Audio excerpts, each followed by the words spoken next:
Hi, it's Mark Graban here. This is a bonus episode. It's a little bit different today. I'm not interviewing anybody. I wanted to tell a story about something that happened this past week. It's not a story about a favorite mistake. It's not my favorite mistake. It's not a mistake I made, but it's a story of a recent mistake that I was victim of, you might say, a medical mistake. So don't worry, I'm fine. The mistake, I talked to the CDC about this on the COVID vaccination hotline. They told me to report this as what they called a vaccine administration error. That sounds really technical. The error wasn't harmful, thankfully, but that's not the point of the story. This error, like so many errors that occur in healthcare around the world every day, this is an error that should not have occurred. It's something that other pharmacies and vaccine providers would hopefully learn from. And that's why I've been trying to share this story. First, on my blog, I wrote a long blog post about my experience. There's a link to that in the show notes. But to be clear, I want to make sure there's no misunderstanding here. This is not a story about vaccine safety. The vaccines and the boosters are safe and reliable. That's not in doubt, at least not to me. The error was not getting the vaccine. I got the J&J vaccine back in March. I was happy to do so. It's been effective for me. The error was not getting a booster. I'm glad I got the booster, and I know that's going to be helpful. The error was a pharmacist giving me the wrong dose of the Moderna booster. So what happened? I'm going to tell that story here today. So to give a little bit of context, again, I chose to get the Moderna booster on top of my original J&J vaccination because there's data that shows that combination, and we're now allowed to mix and match vaccines, that this combination of Moderna on top of J&J gives the strongest antibody levels. I talked to a doctor I trust, and he said that, yeah, that seemed like a good idea. So I scheduled this through the CVS pharmacy and their app.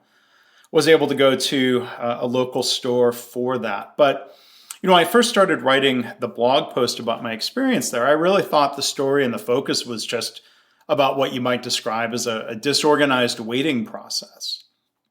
But by Wednesday afternoon, I realized that this vaccine administration error had occurred, this preventable error. And again, thankfully, it didn't cause any harm to me. It wouldn't be expected to cause any harm to others. So in a nutshell, part of the disorganization of the process, when I arrived, there was a big sign, big giant freestanding floor sign that said, "Here for your COVID-19 vaccination, proceed to the vaccination area." Well, there wasn't an arrow pointing in one direction or another. I guess they were leaving that up to you to figure out where the vaccination area was. There's one of these Minute Clinic health hub areas off to the right, and it appeared that the vaccination area was down to the left past the pharmacy. So I went down there, and there were a number of chairs in the area. There were probably about 10 chairs. There were maybe 7 or 8 people waiting there. Most of them were seated in chairs. A couple were standing.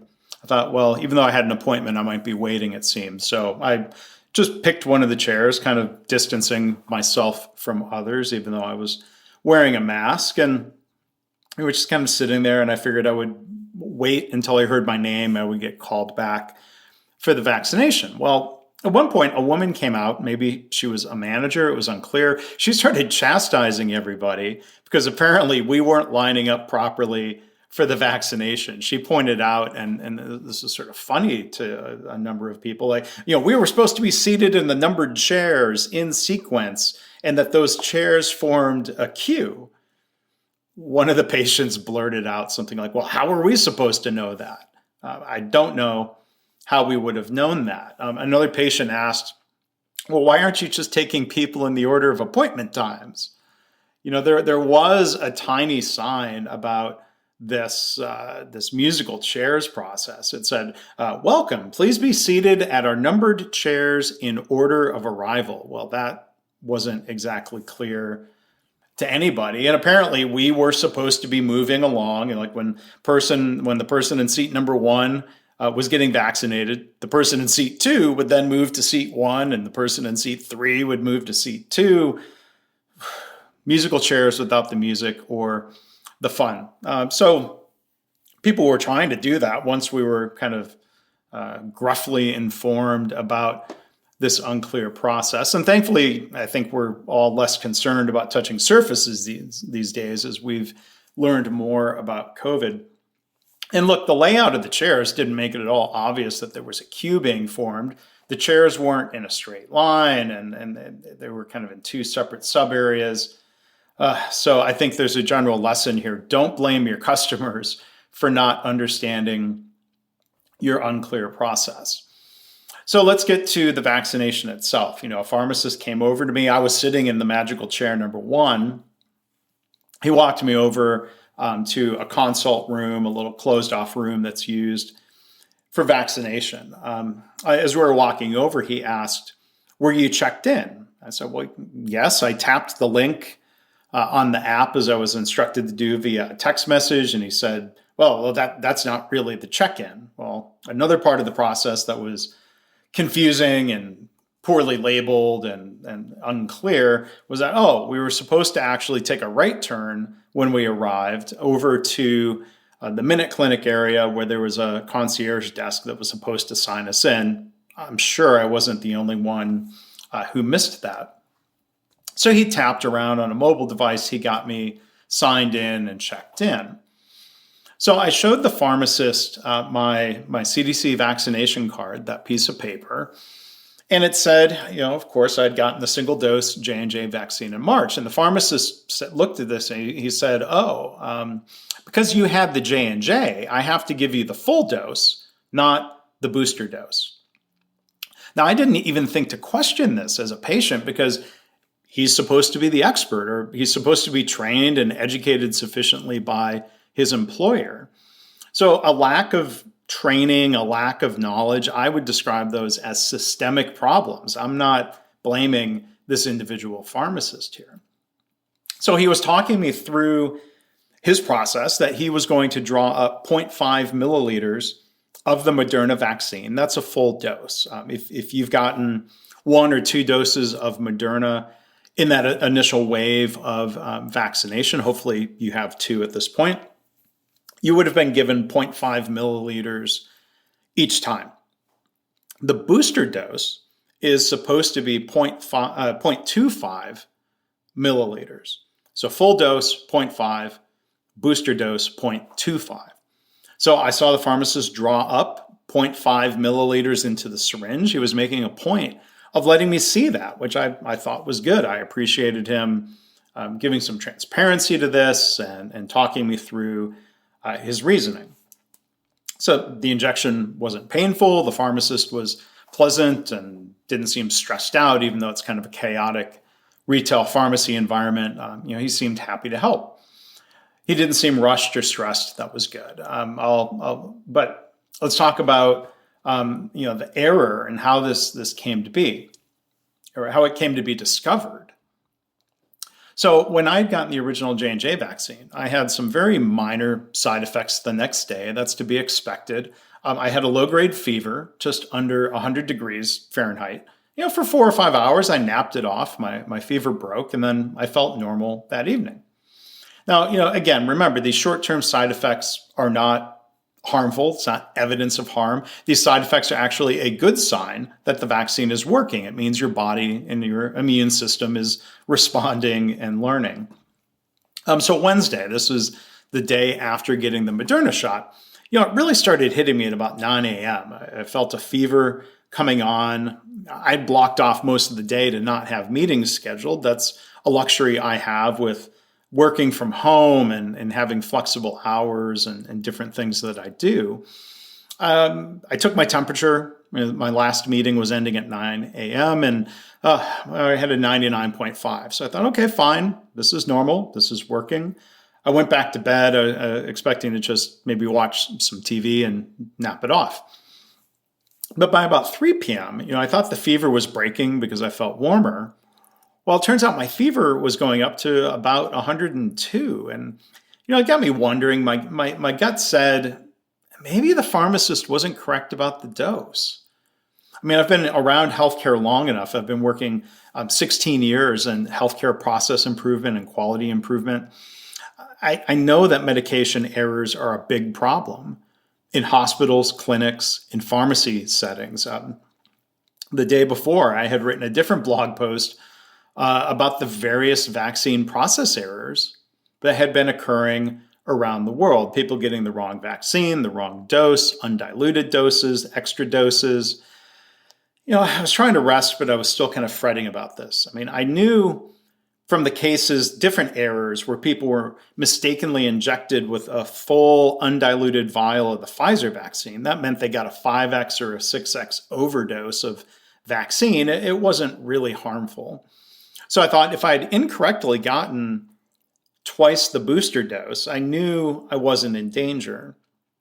But given that I work with healthcare organizations on systems improvement, and the fact that I host this podcast here called My Favorite Mistake, I thought it was somewhat ironic that I was potentially the victim of a medication error, as I was. As I told somebody that day, if I'm destined somehow to be the victim of a medication error in my life, I'll take this one because, again, it's nothing harmful.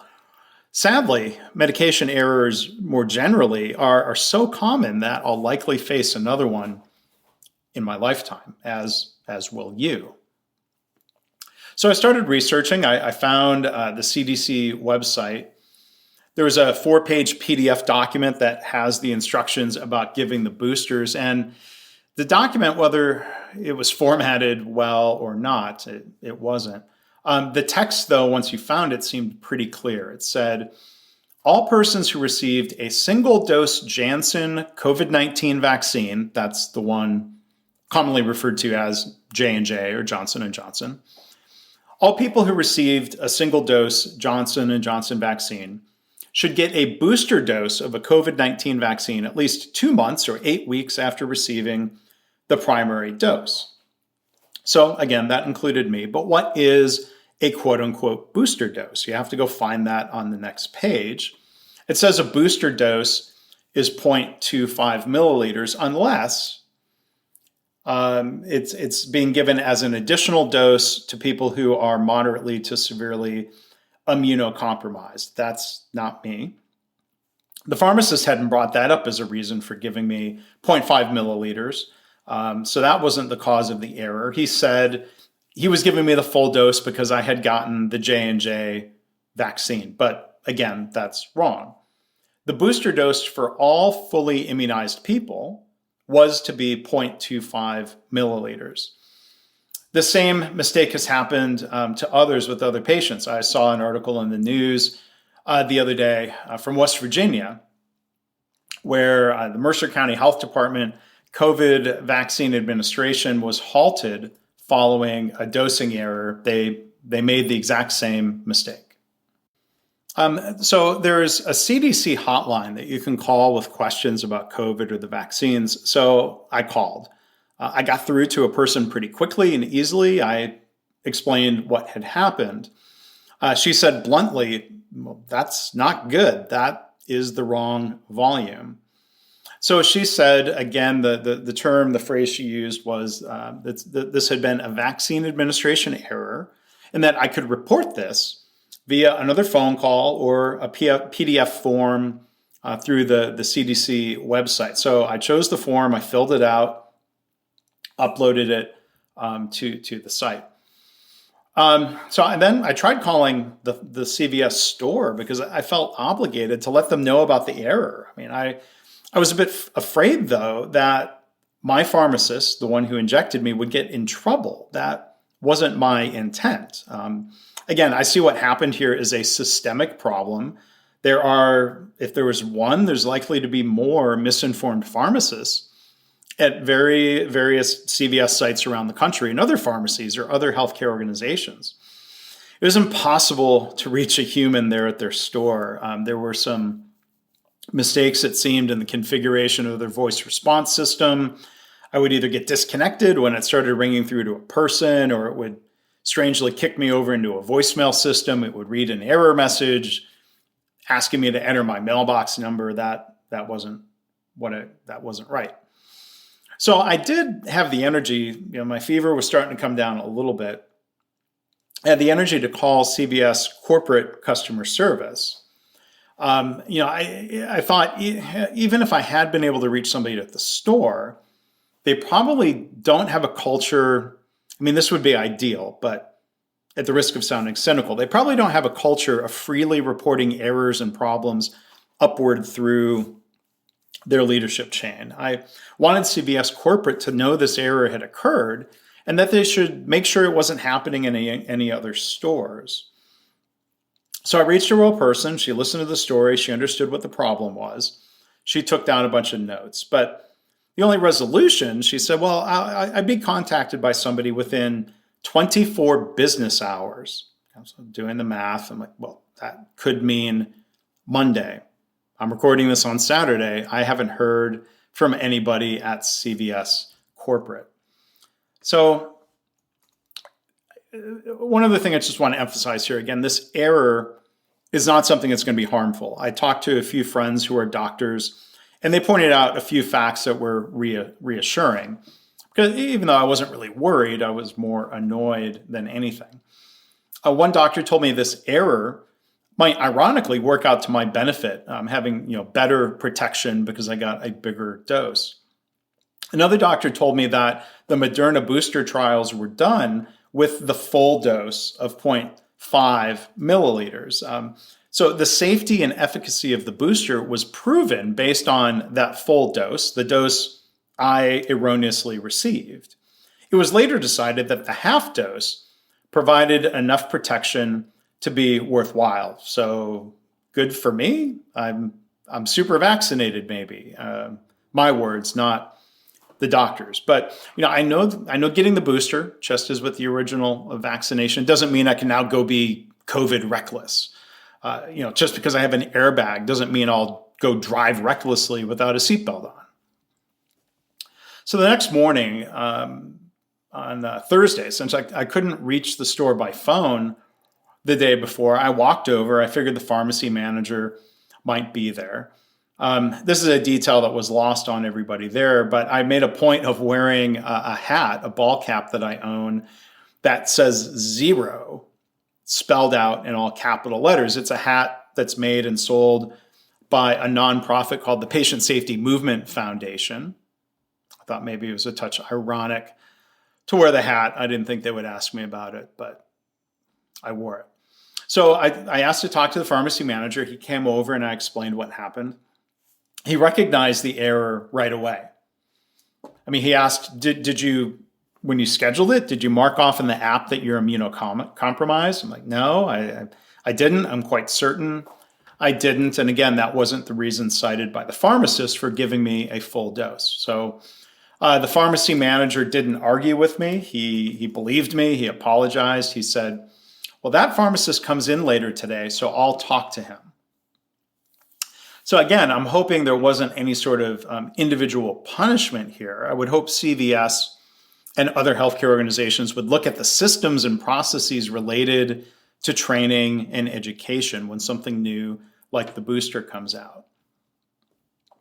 So as a pleasant surprise, kind of the final part of the story that I'll tell, and there's more detail and reflections in the blog post, but I'm going on a little long here. To my pleasant surprise, I got a call late Friday from the pharmacy manager at the store who I had talked to in person. He told me he had indeed talked with the pharmacist and that the individual there had already come to the realization that he had the wrong understanding about the booster dose. It's unclear to me, and I don't know, maybe it's doubtful if he would have felt safe bringing that up to the manager, unprompted. Thankfully, the manager didn't say anything about punishing the guy, as again, I don't think that would have been merited. But the manager reiterated that this is a serious error and that it shouldn't have happened. He did talk to other pharmacists to make sure nobody else had the same incorrect misunderstanding. He said he also talked to his district manager to run it up the chain for broader communication out. So I thanked him for that follow-up. I asked him if he had a minute to hear some other feedback. He said, sure. I told him about the musical chairs process. He said, oh, well, yeah, we realized that wasn't working. I'm glad they finally stopped blaming the customers. He said they removed the chairs and they just have a traditional standing queue and it's working better. So that's great to hear. I also told my feedback about the signage being unclear and in the wrong location. He said, okay, well, great. Well, we can make some improvements around that. So I do want to share a few other reflections sort of based on my work and things I've been exposed to in my career. First off is a question of, does CVS have a climate of psychological safety? I wrote a blog post recently for the firm Value Capture titled Psychological Safety and Its Essential Link to Continuous Improvement. To have the highest levels of performance, we need psychological safety in the workplace. If you're unfamiliar with the concept and the research that proves this idea, you can go listen to a podcast that I did with Professor Amy Edmondson from the Harvard Business School on the subject. There's a link to that podcast in the blog post that I've linked to in the show notes for this episode. So again, I've tried to emphasize, I do not blame the pharmacist. The pharmacists all work in a system. Senior leaders at the store, district, and corporate level are responsible for the systems and the culture, maybe more so the CEO of CVS as a whole. It made me wonder, did the pharmacist have the psychological safety to ask before vaccinating anybody, something like, hey, I'm not certain which dose we give to the J&J vaccinated. What should I do? How do we confirm this? How do we make sure everybody knows? Or again, did he have the safety to volunteer? Hey, I think I made a mistake earlier and gave the wrong dose. What should we do? I'm guessing, and again, this is just guessing, that the pharmacists don't have the psychological safety to do this. It seemed like the pharmacist was feeling safe enough after the pharmacy manager brought it up. But it makes me wonder, that woman who was being rude to the customers about lining up wrong, is that somebody who also talks to employees that way? That doesn't seem like a culture of quality. Another question, what would Toyota do? I asked this question because the roots of the lean methodology that I use in my career, the roots of that are from Toyota. And I asked this question of what Toyota would do because I had the chance to visit two amazing mass vaccination sites in San Diego and in the Dallas suburb of Frisco, where former or current Toyota people helped design, manage, and improve the vaccination process. Those sites ran really smoothly. Now, both of those had the advantage of being in dedicated spaces that had no other responsibilities than vaccination. That said, I think we always have a responsibility to intentionally design an effective process. Maybe CVS doesn't have that skill set. Did they allow the process here to just happen, meaning that it wasn't really designed, or did they design it badly? Either way, I wondered, will CVS improve it? And again, it sounds like they are. I'm convinced if Toyota ran a pharmacy location or a chain of stores, they wouldn't have stressed out, overworked, and sometimes understaffed conditions. Toyota would find a way to be profitable by having the right staffing levels required for the work and to provide the highest quality of service and care. In my Lean podcast series, I did an interview this week, coincidentally, about lean process design with my guests Matt Zako and Eric Effington. You can go and find that in that blog post as well. So final question, what would Alcoa do? Now, why does this question matter? Well, Alcoa and the late Paul O'Neill Sr. had an amazing track record on safety during his tenure as CEO. And it wasn't just safety, they did exceedingly well on other measures of corporate performance, such as the stock price. So one habit at Alcoa was to make sure that safety alerts were communicated quickly throughout the company, throughout the world. I asked Ken Siegel, CEO of Value Capture, about this. He knew Paul O'Neill quite well. I asked this question. I'd be curious to hear your thoughts about what if Alcoa ran this pharmacy? How quickly would this one error, once I reported it to CVS Corporate, lead to swift communication out to all CVS locations about the opportunity for error? Well, Ken said, I think the answer to your question is immediately. I heard Paul ask people on the floor in healthcare more than once, how long does it take for that knowledge to go to everyone else who does your job anywhere in the hospital, health system, or country? And why not instantly? So will the CVS pharmacy manager, he said he was going to tell others, he was going to report it up the chain. I hope CVS would have the culture and the systems in place to spread knowledge of this error instantly across every CVS location. And better yet, why not share this with everybody in the pharmacy field? To summarize, a mistake was made. Far too many people are harmed. Some estimates say 1 million people, Americans, every year are harmed by medication errors.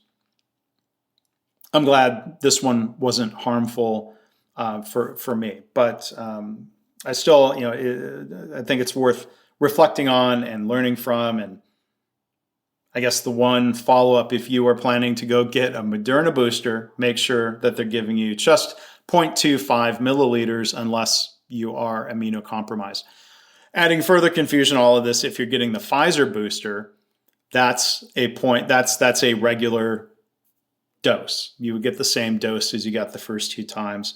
So, there are these different processes and different doses for different vaccines, but this isn't rocket science. This isn't brain surgery. This is something that the pharmacies and the medical providers can figure out. Ideally, they would have figured this out without making mistakes, but if mistakes are going to be made, as always, as we talk about here on the podcast, let's learn from them. Let's avoid repeating them across the country and around the world. So thanks for listening to today's bonus episode of My Favorite Mistake. We've got more episodes coming up the next couple of weeks. We'll be taking a week off for Thanksgiving.